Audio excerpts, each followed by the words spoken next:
Donc, je vous souhaite à tous la bienvenue à ce webinaire sur l'asperge verte.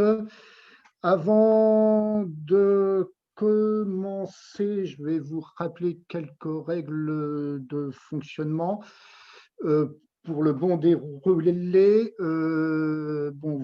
Normalement, vos micros sont coupés. Si vous voulez poser des questions pendant les interventions, vous pouvez utiliser la discussion et poser vos questions par écrit et on y répondra à la fin de l'exposé et également à la fin de l'exposé, si vous voulez intervenir oralement, vous pourrez appuyer sur lever la main et à ce moment-là, on vous donnera la parole si nécessaire. Voilà. Donc, comme participant à ce webinaire, donc moi-même, Christophe Lance, conseiller à la Chambre d'agriculture du Loir-et-Cher, entre autres conseiller asperges, participera également Magali Courtin, qui est productrice d'asperges vertes à Suèvre, et Vincent Rogez pour la coopérative Accéréal. Voilà. Et donc, nous allons commencer par une vidéo de notre président.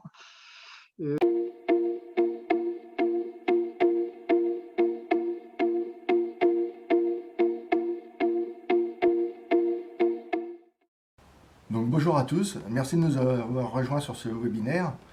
Donc tout d'abord quelques mots d'introduction. Donc nous, Chambre d'agriculture, nous avions la volonté en 2020 de vous faire partager ce qui se fait dans les différentes filières agricoles du département du Loir-et-Cher, vous faire partager et rentrer en contact avec les opérateurs économiques parce qu'il y a sûrement quelques opportunités à saisir, d'où cette envie, mais ce webinaire lié au contexte sanitaire actuel qui prend une forme très particulière.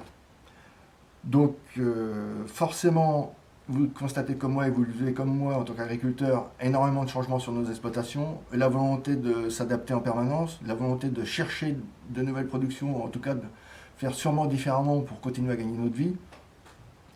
Et donc c'est en compilant et en découvrant des informations sur différentes filières, sur différentes opportunités, qu'on peut peut-être trouver des solutions sur nos exploitations. Et donc là, nous, la Chambre d'agriculture, nous sommes là pour favoriser ça, pour favoriser le dialogue entre vous et les opérateurs économiques, pour vous aider à porter des projets, pour vous aider à structurer des choses, à réfléchir. Donc nous sommes pleinement dans notre rôle de développement agricole et aussi de dynamique territoriale, de création de richesses et de valeur. Donc c'est l'objectif de ces webinaires. Malheureusement, comme je l'ai dit, ça ne peut pas être en physique, donc c'est qu'une étape.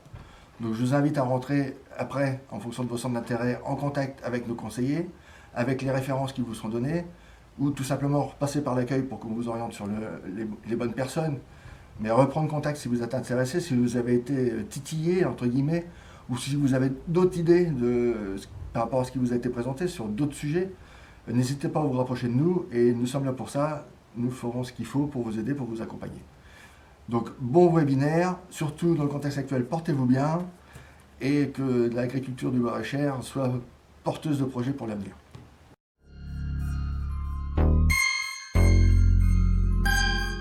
Je vais laisser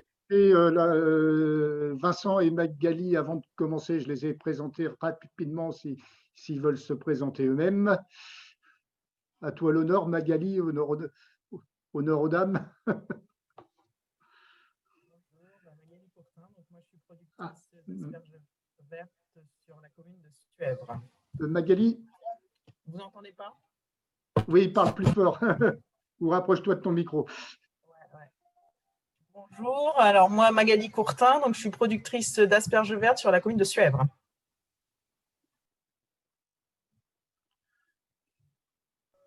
Vincent? Rogez. Je suis responsable moi, des productions de légumes au sein de la coopérative Accéréal. Et donc nous travaillons principalement 4 filières. L'asperge verte bien sûr, la pomme de terre bio le poireau et une filière naissante depuis 2 ans, la production de noix coques. Voilà.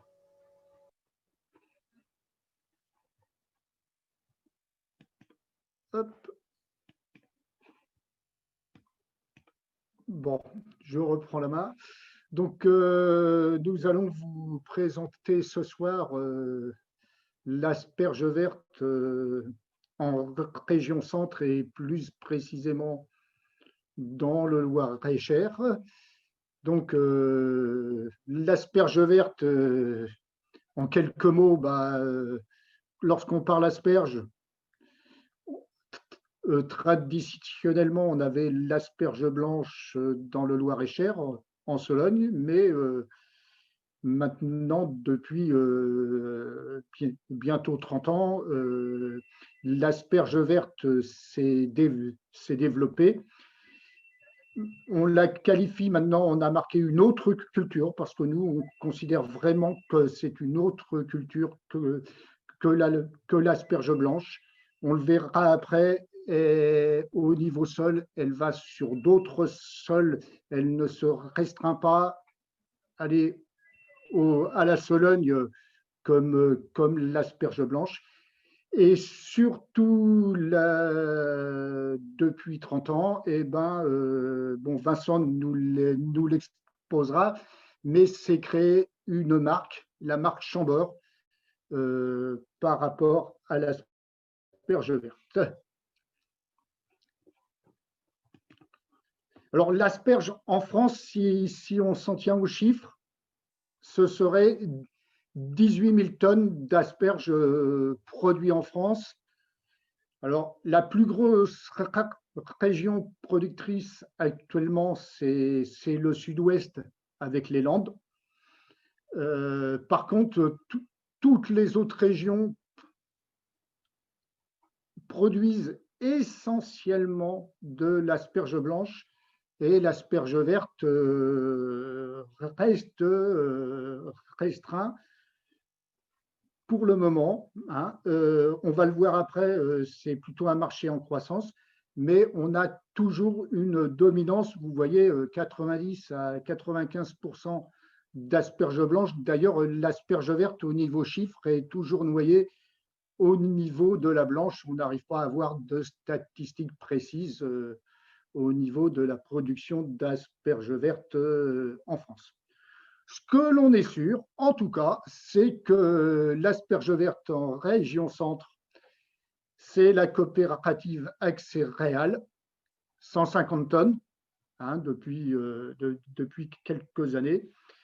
Bon, Vincent nous l'expliquera, mais produire 300 tonnes, ça ne serait pas un problème. Il ne reste qu'à trouver les surfaces. Donc, c'est aussi pour ça que l'on est là ce soir, sachant qu'on va être sur des rendements moyens de 4 tonnes hectares. Alors, on dit moyen parce qu'en fait, ça va varier selon les parcelles et comme on récolte sur plusieurs années, on ne va pas forcément récolter les mêmes volumes sur une aspergerie jeune que sur une aspergerie ancienne. Tout ça va dépendre de l'âge de la plantation.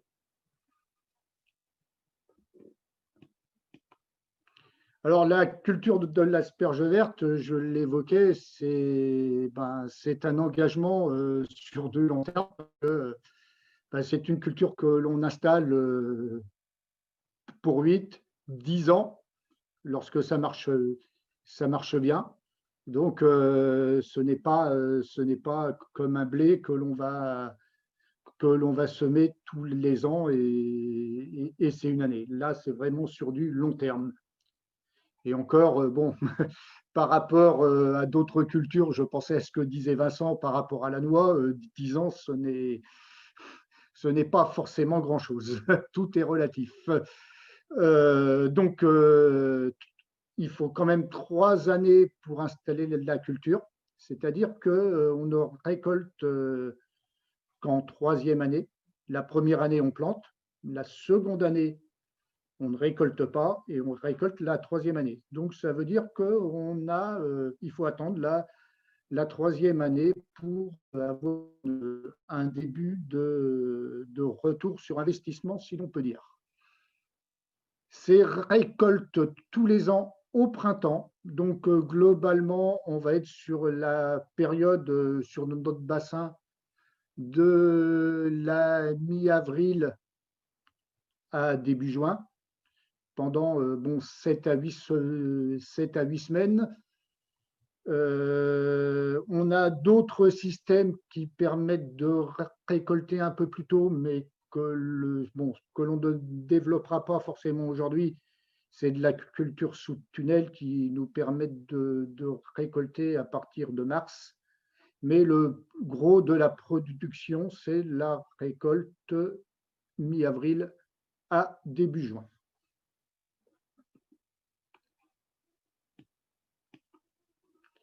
Alors, pour planter de l'asperge, comme je l'ai dit, une culture pérenne, on s'engage pour 10 ans. Bon, il faut quand même un peu de motivation, quoi, hein. Une activité nouvelle sur l'exploitation, une culture pérenne, on n'en prend pas pour un an, on en prend pour plusieurs années. Donc, bon, ça se réfléchit un peu avant. Un type de sol, un type de sol bien adapté sur ce que l'on va insister, ce qu'il faut, comme je l'ai dit tout à l'heure, ça sera moins exigeant que de l'asperge blanche. On n'a pas de nécessité absolument d'avoir du sable. Même là, la plupart des implantations sont plutôt sur des argilo-calcaires ou des limons argileux. Ce qui est important, c'est d'avoir un sol profond et sain, voire très sain, hein. Donc, à proscrire les sols hydromorphes et les sols trop battants. Sorti de là, on a vu des très belles plantations d'asperges. Regardez la photo, dans des argilo-calcaires avec un taux de cailloux non négligeable. Donc, vous voyez, du moment qu'il soit profond, donc quand même une variabilité de sol importante. Le facteur aussi très important, c'est l'irrigation. On a l'habitude de dire qu'une asperge, ça équivaut à un maïs. Sauf que et ce qu'on rajoute globalement, c'est qu'un maïs, lorsqu'il a soif, il l'exprime assez vite, l'asperge ne l'exprime pas. Donc, mais on a le retour de bâton l'année suivante. L'autre chose importante, c'est qu'il faut avoir une bonne disponibilité en eau sur la période de juin à août. Donc, si vous êtes juste en irrigation sur la période de juillet, par exemple, ça peut être compliqué pour l'asperge verte. Ceci est à prévoir. Ce n'est pas insurmontable. On pourra après rentrer dans les détails pour vous dire quels sont les moments clés, mais c'est vraiment pour insister que l'irrigation est un facteur primordial par rapport à la productivité et à la rentabilité, bien sûr, derrière. L'autre, les besoins en récolte, donc ça sera à partir de la troisième année. Bon, ça a l'air bête, mais ça, être disponible pendant la récolte de mi-avril à mi-juin, hein. Donc le chef d'exploitation ou au moins quelqu'un de responsable sur l'exploitation doit être présent. Bon, je ne développerai pas trop cette partie pour le moment parce que je laisserai Magali intervenir à ce sujet, comme elle le vit tous les ans et pourra témoigner. et témoignera aussi sur l'organisation du travail de la récolte avec la main-d'œuvre. Donc, parce que la main-d'œuvre de récolte est aussi un facteur non négligeable de la productivité. Donc, je laisserai Magali et Vincent développer ces sujets. D'ailleurs, voilà, j'en ai fini. Vincent, je te laisse poursuivre. Merci Christophe. Donc j'enchaîne sans... Il n'y a pas de questions. Enfin, on verra les questions plus tard peut-être. Oui, c'est ça. D'accord. Donc, comme l'a indiqué rapidement Christophe tout à l'heure,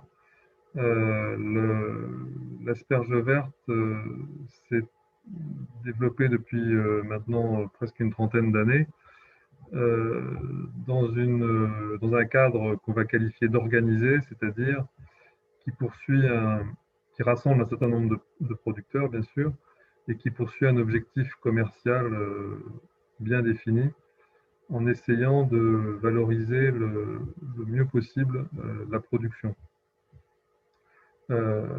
Donc cette organisation qui s'est développée au sein de la coopérative Axéréal comprend donc un groupe de producteurs qu'on cherche à étoffer, bien sûr, une équipe commerciale composée principalement de deux collègues basés à Blois, un appui technique qui a été dès le départ développé de façon assez intense, de façon à ce que chaque producteur puisse être convenablement encadré, aidé dans cette production nouvelle. Et assez vite, on a développé un partenariat avec la Chambre d'agriculture. Et c'est depuis pas mal de temps, c'est Christophe qui s'est bien spécialisé sur cette production et qui apporte l'essentiel de l'appui technique aux producteurs. L'ensemble de la production de ces différents sites de production, donc des différentes exploitations, est collecté quotidiennement pendant la période de récolte et tout est centralisé, rassemblé dans notre site de stockage et de conditionnement qui est basé à côté de Blois, tout à proximité de la sortie A10 Blois. Donc c'est sur la commune de la chaussée Saint-Victor. Donc toute la production est rassemblée ici quotidiennement et travaillée pour pouvoir être ensuite commercialisée dans les principales vers les principales destinations françaises, orientées principalement vers la grande distribution. Voilà. Cette organisation de production, en fait, repose, comme je l'ai dit, à la base sur un groupe de producteurs ou productrices, évidemment. Dans ce groupe-là, l'orientation principale, comme je l'ai dit, c'est de chercher à valoriser le mieux possible la production. Donc, pour ça, on essaye d'une part de faire en sorte que tous les producteurs partagent clairement les orientations que l'on cherche à mettre en œuvre, c'est-à-dire une connaissance suffisamment complète du marché et de ses exigences. Ça suppose que l'on définisse ensemble un certain nombre de règles de production, qu'on organise bien sûr le suivi des cultures depuis le tout début, c'est-à-dire le choix des variétés, les techniques de plantation, etc., jusqu'à bien sûr aux années de récolte. Et chaque année, on fait un certain nombre de réunions pour échanger de l'information.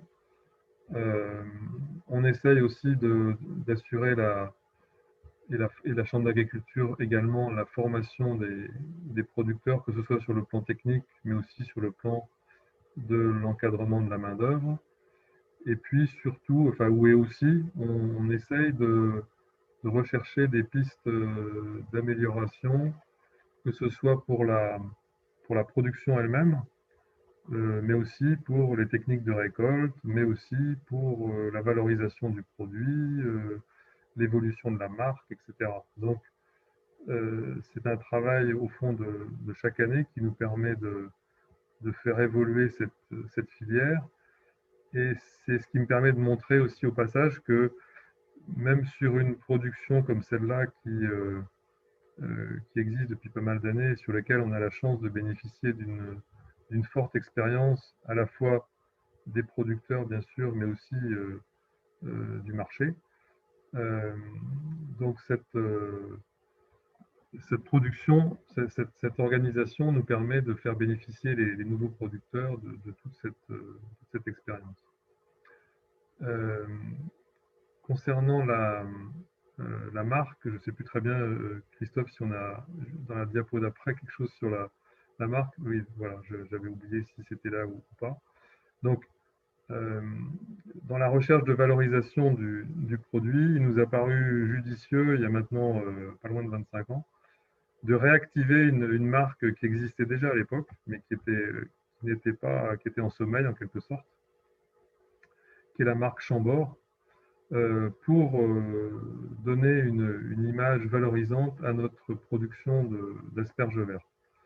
Et je pense que ça a été un bon choix, puisqu'on a à travers, enfin vous l'imaginez facilement, à travers ce nom, on associe assez facilement une région assez bien identifiée, un niveau de qualité du produit relativement bon, et une notoriété assez forte, puisque c'est vrai que Chambord, souvent, ça parle quand même.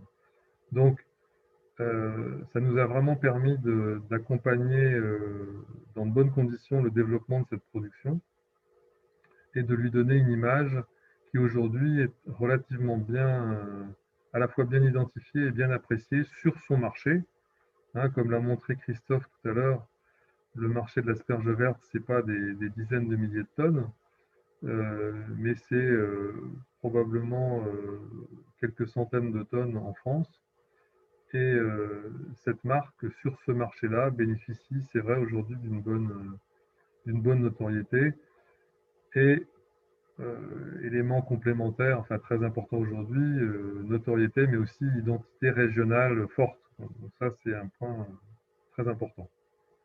Alors, on cherche à valoriser cette production sous la marque Chambord dans les différents réseaux commerciaux avec lesquels on est en contact, c'est-à-dire principalement les différentes enseignes de la distribution française, un peu partout en France, et aussi un certain nombre de grossistes qui sont plus spécialisés, puisque on peut l'imaginer, enfin vous l'imaginez, l'asperge verte est aussi un produit qui intéresse les restaurateurs, parce que c'est un produit qui reste relativement original, même si la France, pour l'instant, reste majoritairement consommatrice d'asperges blanches.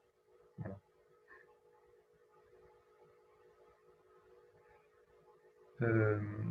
Alors, concernant rapidement quelques éléments chiffrés sur cette production, ce qu'il faut savoir, c'est que pour la plantation elle-même, il n'y a pas d'investissement matériel spécifique à prévoir, puisque nous avons 2 éléments de planteuse qui sont mis à disposition des producteurs. Pour la culture elle-même, il n'y a pas d'investissement particulier. Les investissements qui seront mis en jeu le seront à partir du moment où il y aura déjà un petit peu de récolte, avec notamment un caisson frigorifique pour maintenir la production au froid, et aussi, selon les cas, mais c'est quelque chose qui s'est maintenant largement développé, des systèmes d'assistance à la récolte pour faciliter la récolte et limiter un peu la pénibilité, comme vous en voyez un exemplaire sur la diapo en bas à droite. Mais Magali pourra certainement vous en dire plus concernant la mise en œuvre de la récolte. Alors, quelques éléments concernant cette production, puisque je l'ai dit et je le confirme, à travers une production comme celle-là, sur laquelle on s'engage pour plusieurs années, la recherche de valorisation, donc de résultats économiques, est bien sûr primordiale. Alors, quelques éléments chiffrés qui résultent, bien sûr, vous l'imaginez, de chiffres issus des producteurs actuels. Le produit brut, donc sur la base d'un rendement de 4 tonnes, se situe en fait aujourd'hui un petit peu au-delà des 12 000 €, puisque le prix moyen a significativement augmenté ces dernières années, mais le rendement n'est pas toujours non plus au rendez-vous, systématiquement à hauteur de 4 tonnes. Donc voilà, un chiffre d'affaires, un produit brut autour de 12 000 € de l'hectare, c'est quelque chose d'assez réaliste. Dans les charges, on va compter bien sûr toutes les charges liées à l'implantation, que l'on répartit sur 7 récoltes, comme l'a dit Christophe tout à l'heure. Et puis les charges bien sûr de culture, les charges annuelles de culture, qui correspondent à la part d'engrais, d'irrigation qui sont faites chaque année. Quelques traitements en matière de désherbage, encore qu'on utilise de plus en plus du désherbage mécanique, et quelques traitements en matière de désherbage ou en fongicide, ou parfois insecticide, ce qui représente environ 1 200 € par an. Et puis bien sûr les charges de récolte, puisque c'est le poste le plus important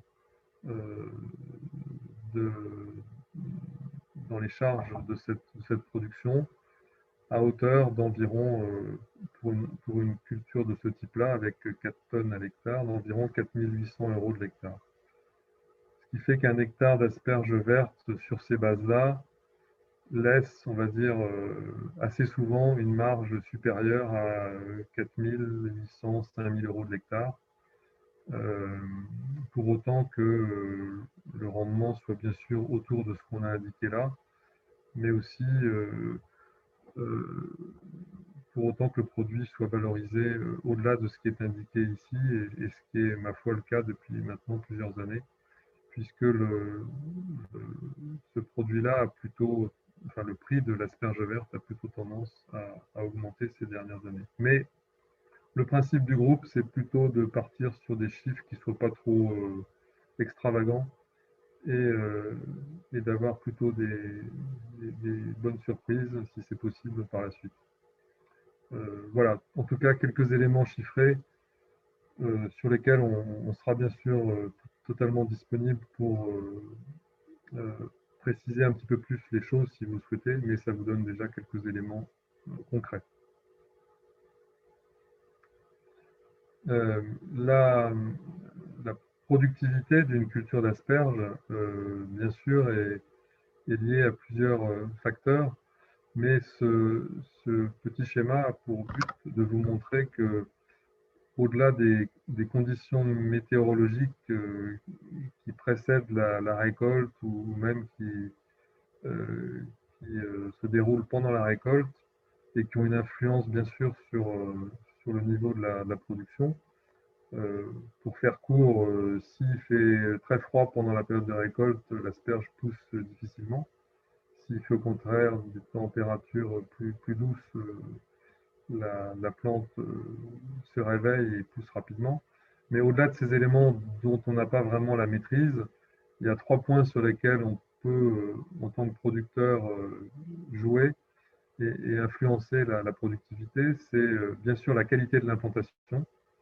C'est très très important. Vous l'imaginez spécialement pour une culture pérenne, c'est-à-dire qui va rester en place plusieurs années.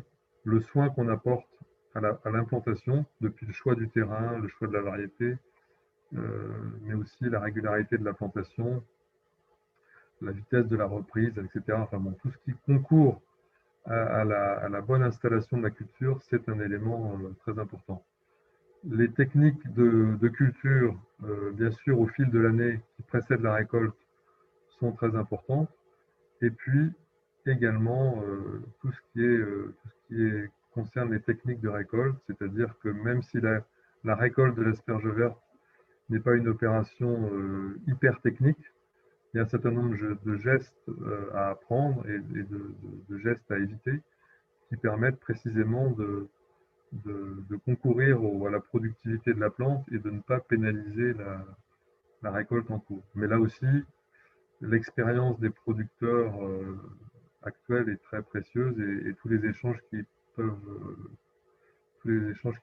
exister avec ces producteurs permettent aux nouveaux producteurs de se familiariser avec ces aspects importants.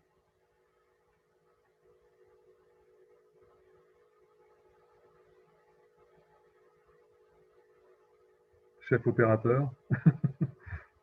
Voilà, je ne sais pas si j'étais trop long. Enfin, je passe la parole bien volontiers à Magali. Moi, donc, je suis productrice d'asperges vertes sur la commune de Suèvre.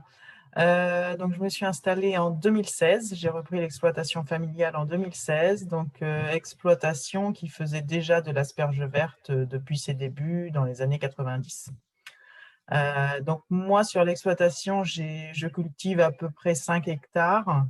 Ça représente à peu près 5% de ma SAU, le reste étant en céréales. Mais par contre, ça représente plus de 40% de mon chiffre d'affaires, pour donner un peu une idée point de vue économique. Donc, quand je me suis installée, moi, j'ai choisi de conserver cette production et de la développer. D'une part parce que c'est une culture donc, qui est intéressante au point de vue économique, comme a pu l'expliquer Vincent avec quelques chiffres tout à l'heure.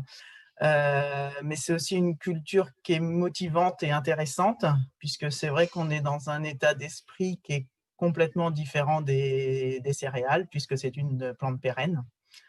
Donc, je trouve que c'est une diversification qui est intéressante pour tout ce qui est petites et moyennes exploitations. Donc, c'est une culture qui demande beaucoup d'attention et de temps quand même à 2 périodes cruciales de l'année, le printemps et l'été.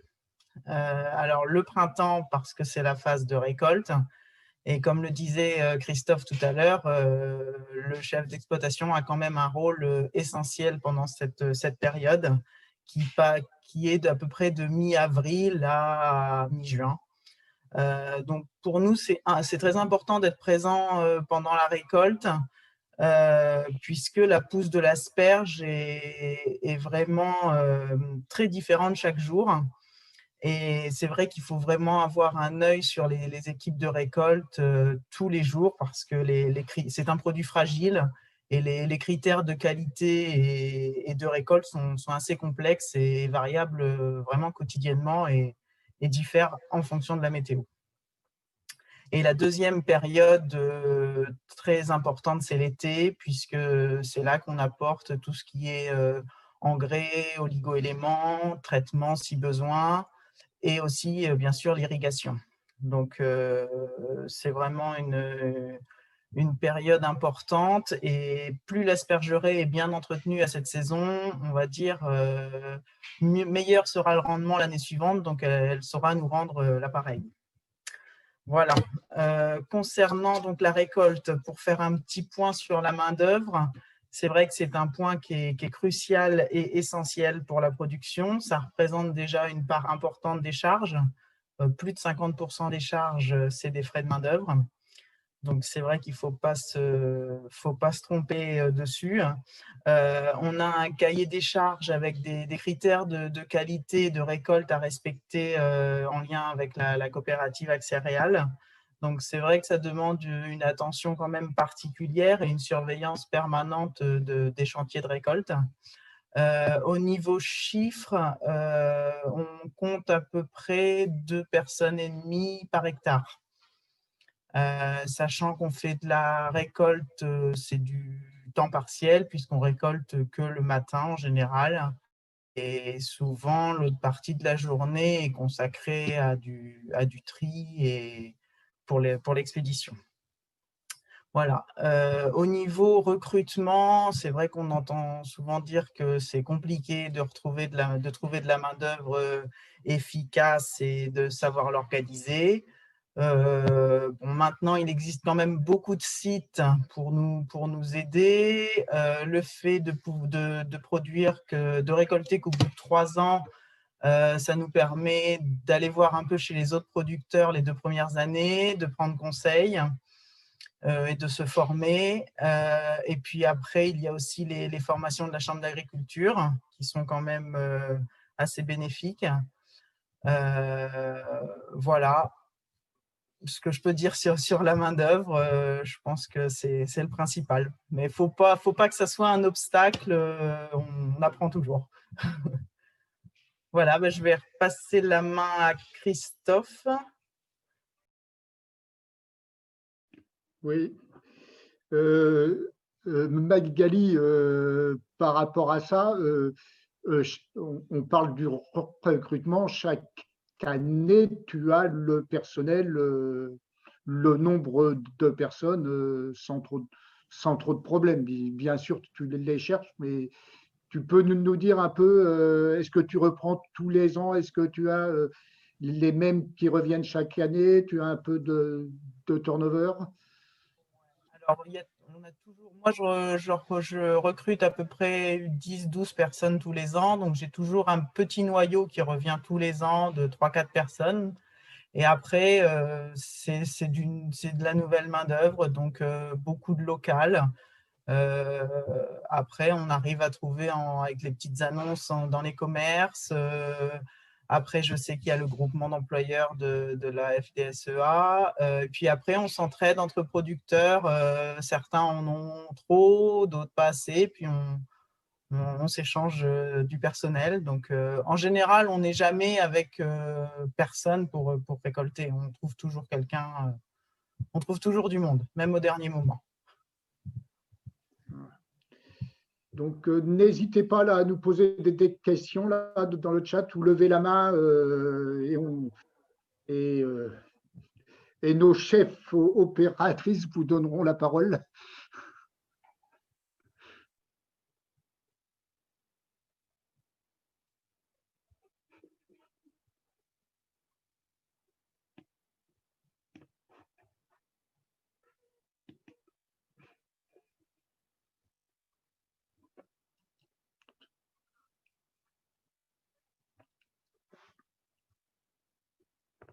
Non? Comme on dit, la première question est toujours la plus dure à poser.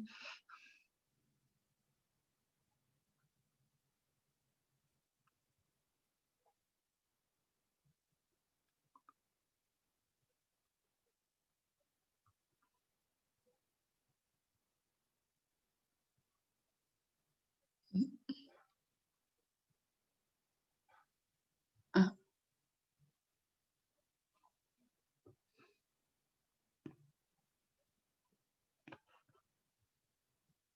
Pierre, est-ce que vous préférez parler? Vous donner la parole, le micro si vous le souhaitez. Oui, il a levé la main. Hop. Donc maintenant, voilà. Et ça change.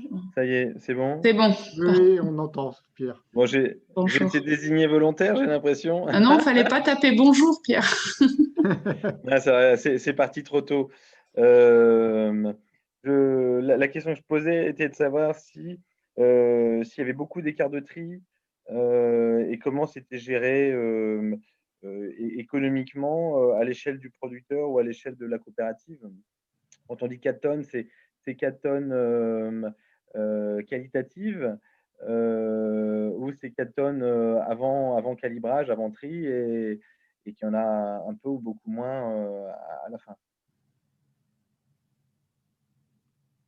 On va laisser Vincent et Magali répondre. Ils ont chacun un élément de la réponse. Merci.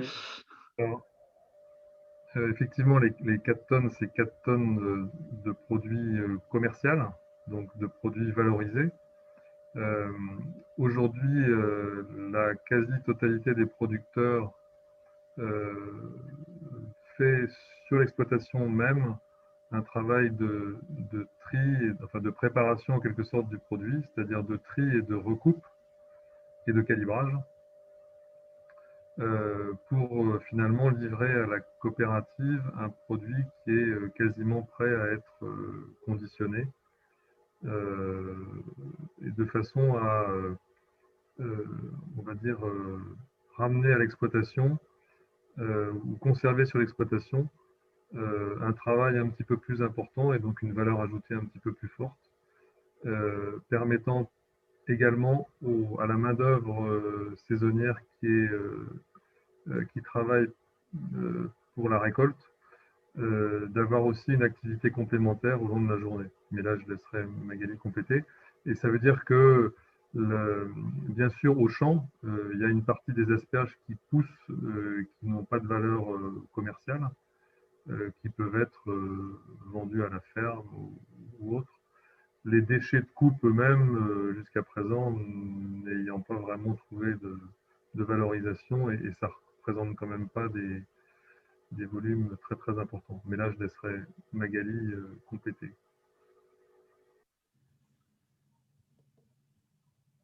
Vincent il a bien expliqué. Donc, on a toute une partie qu'on appelle les asperges déclassées, hein, c'est-à-dire les tordues, les légèrement fleuries qui ne rentrent pas en fait dans les critères du cahier des charges de la coopérative, qu'on vend directement à la ferme, ce qui permet de valoriser quand même le produit au niveau local. Et puis, comme l'expliquait Vincent, ça permet aussi de faire travailler l'équipe de récolte, parce que sinon, la récolte, c'est du temps partiel.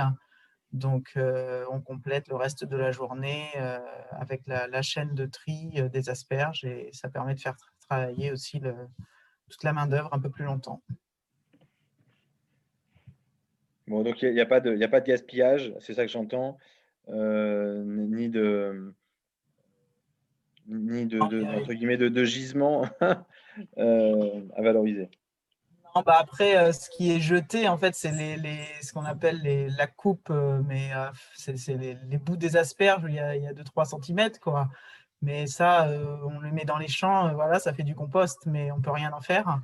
Voilà, après, toutes celles qui ne rentrent pas dans les critères de qualité de récolte sont vendues à la ferme, mais en général, tout part. Hein. Effectivement, ce qu'on appelle les talons de coupe, enfin la base de l'asperge qui est recoupée. À une époque, on avait fait quelques tentatives avec une entreprise qui faisait du concentré ou du concentré ou je crois que c'était ça, du concentré d'asperge, enfin de la poudre, je ne sais plus très bien.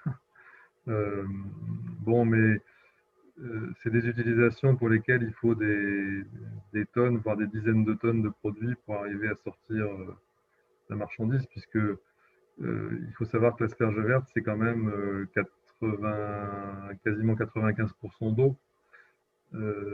Voilà, donc je confirme qu'on ne gaspille rien et que la seule chose qu'on pourrait peut-être encore valoriser, c'est ces fameux talons, mais comme c'est des volumes quand même très limités et c'est un produit finalement aussi assez fragile, c'est un produit qui pour l'instant, comme l'a dit Magali, retourne au champ. Voilà. Je posais la question parce que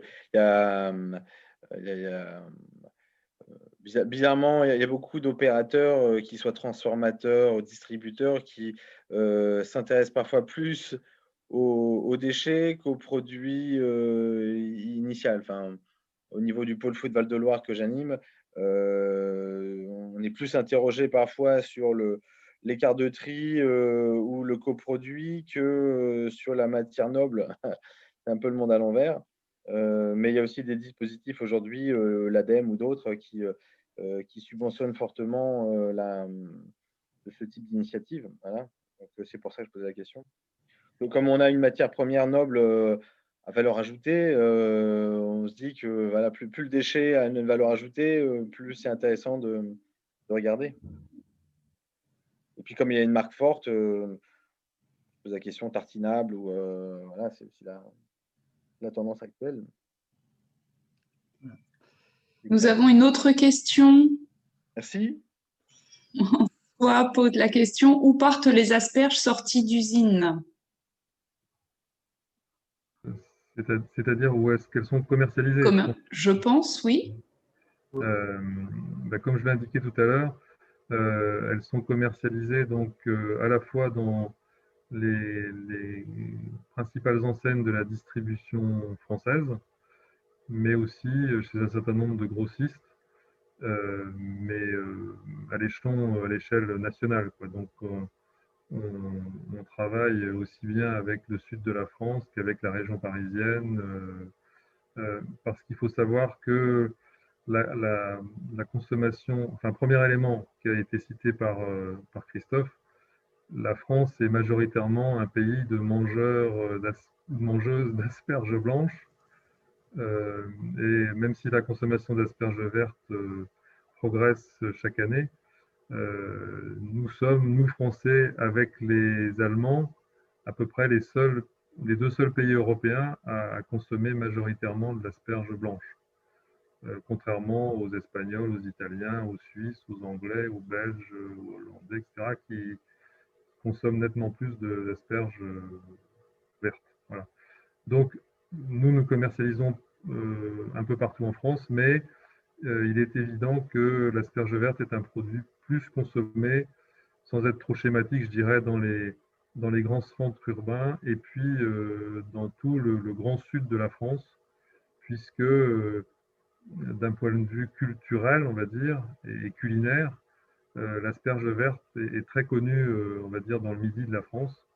Vous n'avez pas du tout besoin d'expliquer aux gens comment on la cuisine, tandis que faut admettre que même dans le Val-de-Loire, souvent, la consommation d'asperges vertes n'est pas très connue.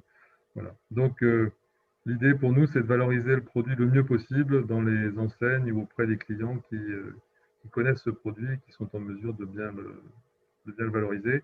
Alors, ce qu'il faut savoir aussi, c'est que l'essentiel de la vente se fait en unité consommateur, le plus souvent de 500 grammes. Voilà, donc c'est quand même un travail de conditionnement assez conséquent, puisque voilà, c'est l'unité de 500 grammes qui fait un petit peu qui constitue un peu le standard de la commercialisation.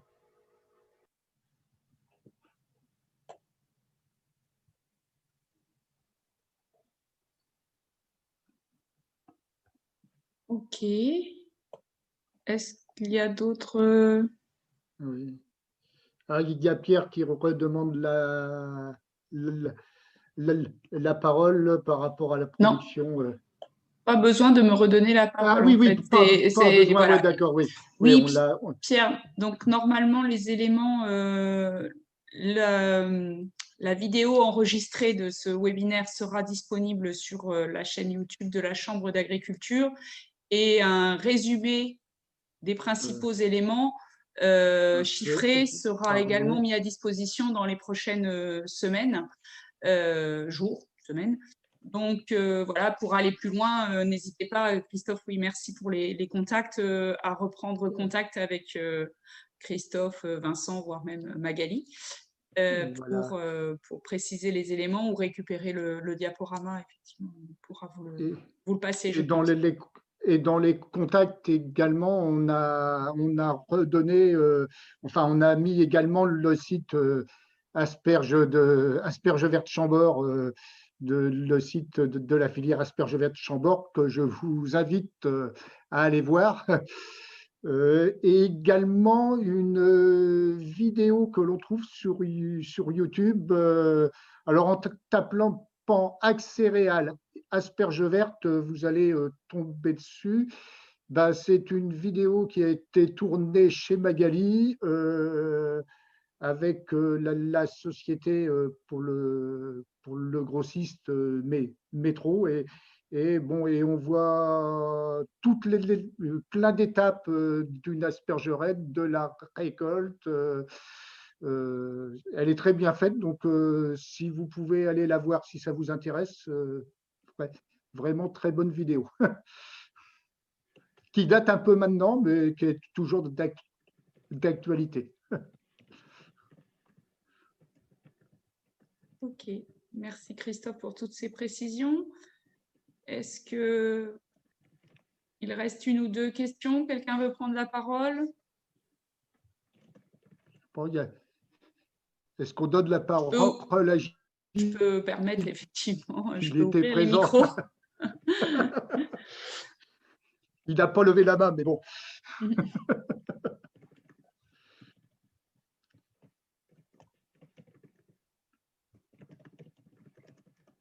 Gilles, non?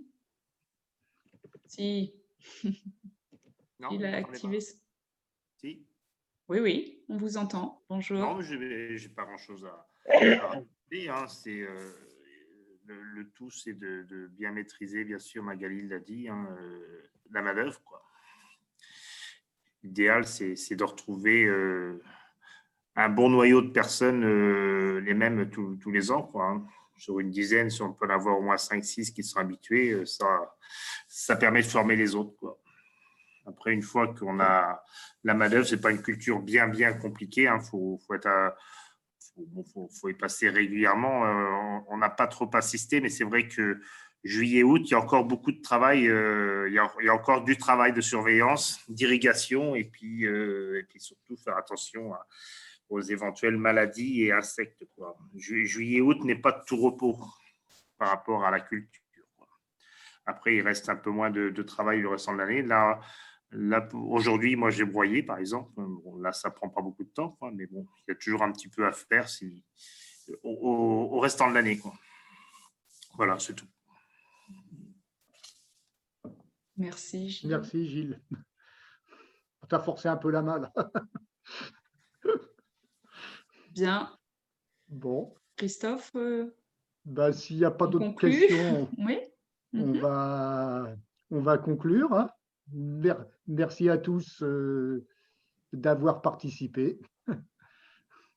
Et puis à bientôt. Et puis n'hésitez pas à nous recontacter si nécessaire. Vous avez toutes nos coordonnées sur cette dernière diapo et qui sera disponible ensuite en ligne. Voilà.